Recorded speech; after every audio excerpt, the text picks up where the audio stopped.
Bom, o médico infectologista, basicamente, ele age no tratamento, identificação, diagnóstico, prevenção de doenças causadas por vírus, fungos e bactérias, né? A gente ganhou um destaque muito grande durante a pandemia, né, que atingiu o mundo todo.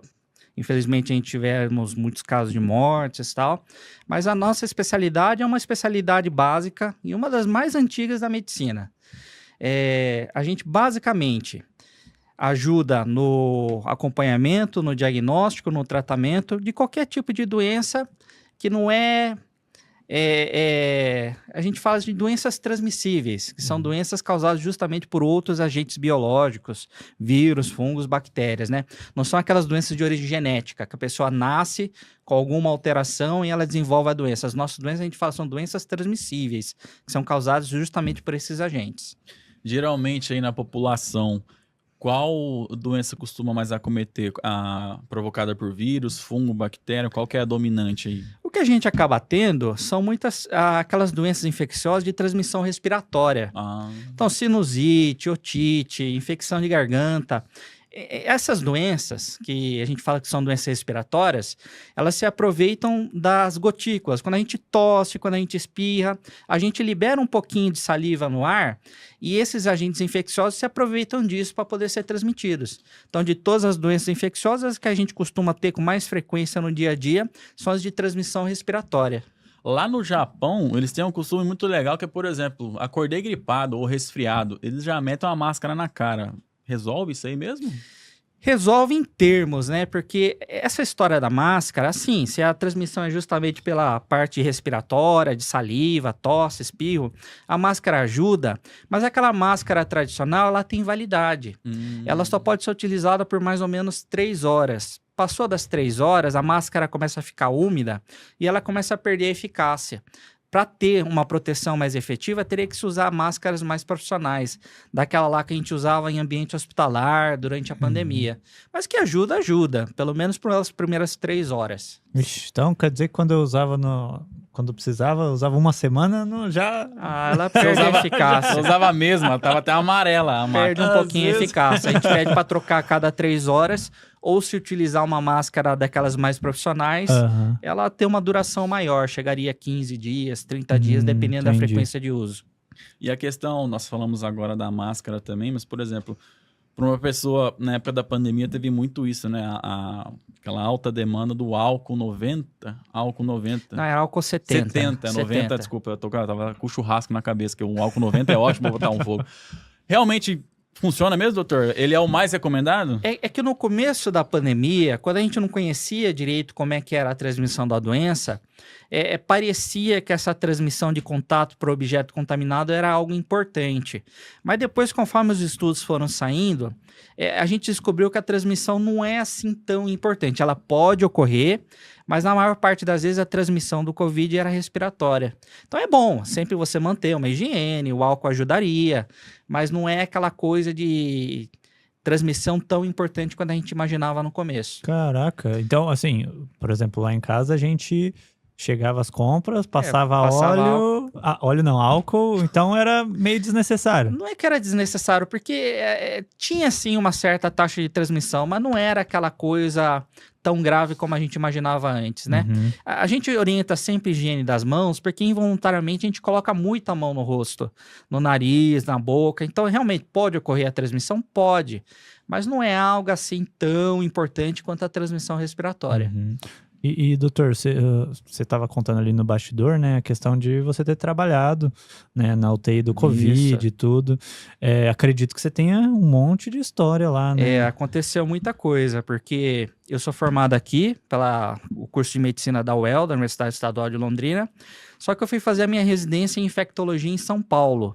E aí no que eu fui fazer a residência, acabei trabalhando por lá, e quando eu vi fazia 11 anos que eu já estava em São Paulo.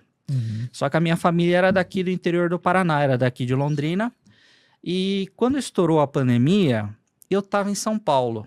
Então, eu estava lá no ápice de quando começou a surgir. Eu ajudei a montar protocolo de atendimento, eu ajudei a montar hospital de campanha, ajudei a montar estruturas de atendimento para o Covid. E a minha família estava aqui e tal. Só que eu estava lá, E eu estava sendo necessário, as pessoas estavam precisando da minha assessoria e tal. Só que aí começou a vir de uma forma tão forte, que começaram a morrer pessoas que trabalhavam comigo. Morreram 5 pessoas que trabalhavam comigo. E chegou o momento que eu falei, poxa, a minha família tá no interior do Paraná, né? Eu tô aqui sozinho em São Paulo e tal. E a gente percebia como era importante ter a família presente e tal.